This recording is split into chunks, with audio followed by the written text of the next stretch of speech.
I believe that our reality is as a result of our words, and our words are a result of our thoughts, right? So today I want to talk to you about developing the language of peace. I am Pulaa Montz, your inner voice magnified.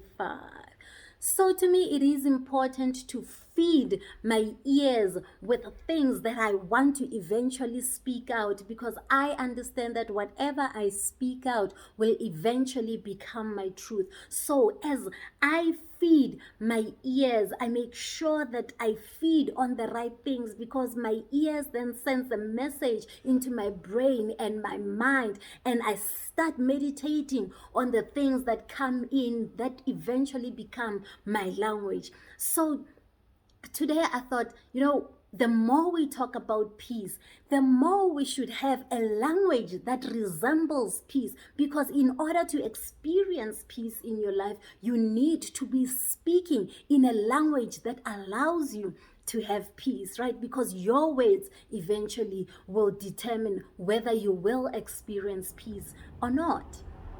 So, the first way to develop a language of peace in your life is to beware of what comes out of your mouth. When you follow culture, there are a lot of phrases that we use as a norm on an everyday basis, right? But these things are actually limiting speeches that end up blocking our way, that end up blocking the desires that we actually have for our lives, because it's just common language that we use. Nobody even cares for the meaning. We end up saying things like, I'm surviving. I mean, how many times have you found yourself saying, I'm just surviving? It's just one of those days when people ask you how you are, and nobody cringes at that, because it's just the norm. It basically represents, I'm tired. Today I'm just not feeling myself, right? I don't have the confidence that I had yesterday. But we say, I'm surviving, right? We say things like, I'm too old for this. I'm too old for this, right? It's everyday kind of language that we speak that eventually becomes a reality that we don't want to experience, and we end up not having peace with how our lives have turned out, but we don't recognize it's because of the things that we say. We say things like, you know what, I will never be selected in the squad. They always overlook me. You are this person who's forever at practice, but every time a squad is selected, you are the first one to tell your teammates that, you know what, they will never select me for the squad. And you get surprised when you are not selected. I mean, you scream the loudest about you going to be overlooked, right? And when you eventually are overlooked, you are surprised, you are worried, you are hurt, you are bitter, but you don't recognize that whatever you speak in your life will become your reality. So how we develop a language of peace, we become aware of the things that come out of our mouths. How many times have you made a mistake in a report, maybe at work, or whatever it is that you were doing at work, and you start calling yourself, you know what, I'm so stupid. How can I make such a silly mistake? I'm such an idiot. I mean, those are the things that we say, and nobody cringes. At least most people don't cringe at such language, right? Because it's a norm. It's just a way of saying. It's just casually saying, right? But the thing is, our words do not know when you are just casually saying something. Words, the primary responsibility of words is to create.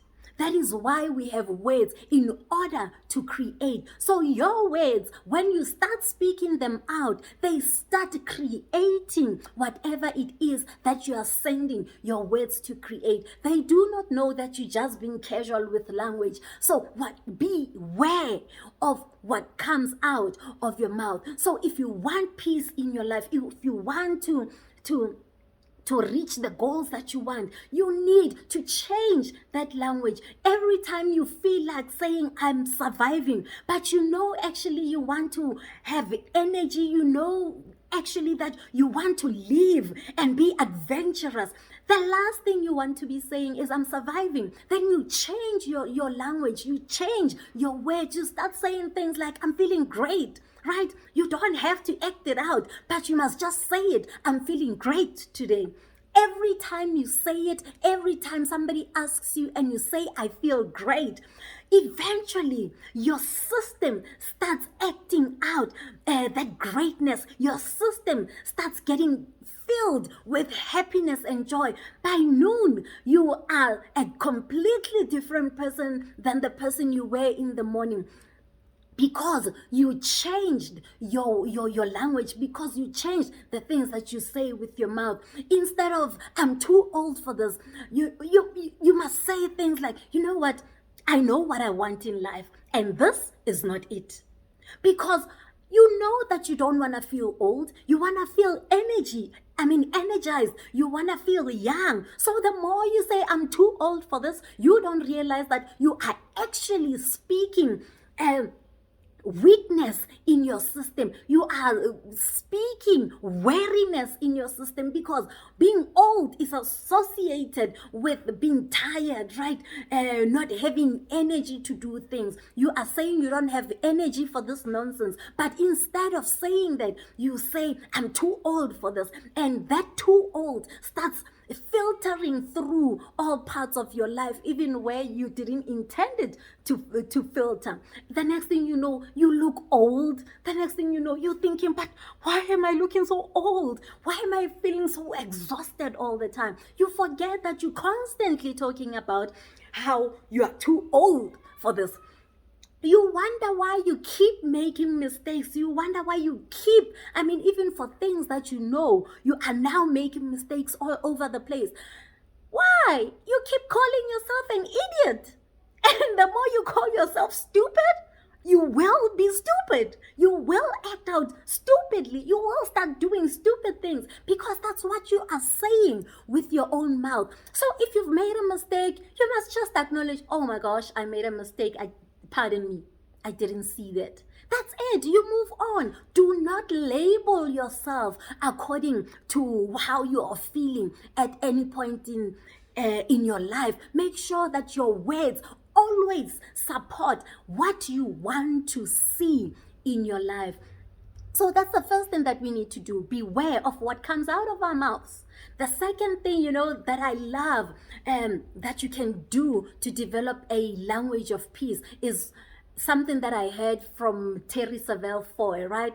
She said something like, whatever you say that describes who you are, at the end of that phrase or statement, you must put in a phrase that says, and that's exactly how I want it to be. So, for example, how are you? I'm surviving, and that's exactly how I want it to be. So you made a mistake on this report. Oh my gosh, I'm stupid. I'm such an idiot. And that's exactly how I want it to be. I'm fat, and that's exactly how I want it to be. So whenever you describe yourself, you use words to describe yourself, and that sentence or that statement with a phrase that says, and that's exactly how I want it to be. So that starts helping you to filter the kind of things that you start saying about yourself. Who wants to be stupid all the time? That's exactly how you want it to be. No, I want to be intelligent. I want to have wisdom. And that's exactly how I want it to be. So immediately when you start putting that phrase, you start recognizing, actually, the things that you are saying out of your mouth that have become such a norm in everyday language. It is part of our cultures, but when you start putting a phrase that says, and that's exactly how I want it to be, then you start realizing how you have created whatever life that you are living right now. and whatever feelings that you are feeling about yourself with your mouth, right? And lastly, let go, right? Let go. I mean, once you realize that that phrase and that's how I want it to be does not add up with the thing that you've just said, let go of it. When you say, you see that you don't want to always be a survivor, you don't want to always be old, you don't want to be stupid, then let go of those limiting words, that limiting language that you normally use. And the other thing that you can let go of, when you feel or when you know that whatever language that you use towards people, it makes them feel disrespected, it makes them feel offended. You know, I used to at some point have a phrase. I used to call people who are doing dumb things, right? Who are just irritating me, Satan. I'd be like, begone Satan, right? I'd throw it around so much, right? I remember at some point I said that we were traveling from campus to res, right, in the university bus, and a guy was approaching me, and he was just, you know, wanting my attention, and I was just not having it. So I said, you know what, Satan, leave me alone. Oh my gosh, you know, I was so used to using that language with my friends. I then said it to a guy who I had just met in the bus. He was so angry. Had it not been for his friend, I swear to you, I would have gotten to res with some blue eyes. I tell you, I would have experienced a varam clap, a slap across my face. He was so angry. And it was from that day that I recognized that, oh my gosh, there are these kind of languages or words that we use when we are with our friends that start becoming normal. But when you go out to other people, you realize that actually the true meaning of this word is very offensive. So when you see that you are using words and people always get offended or people always get hurt whenever you use that kind of word or phrase with them, then let it go. Because you know what? I believe that the more you share words of kindness, the more you reap words of kindness from other people. And when you start getting words like you are beautiful, oh my gosh, you are so intelligent, oh my gosh, you know, I love how you carry yourself. When people start appreciating you, you feel good about yourself and you have peace in your life. So beware of what comes out of your mouth. And anything, any sentence that you use to describe yourself with the phrase, and that's exactly how I want it to be. And lastly, let go of limiting words and let go of offensive words and phrases that you normally use that don't sit right with other people, because the more peace you plant in others, the more peace you will receive back. I am Pulaa Montz, your inner peace and purpose coach.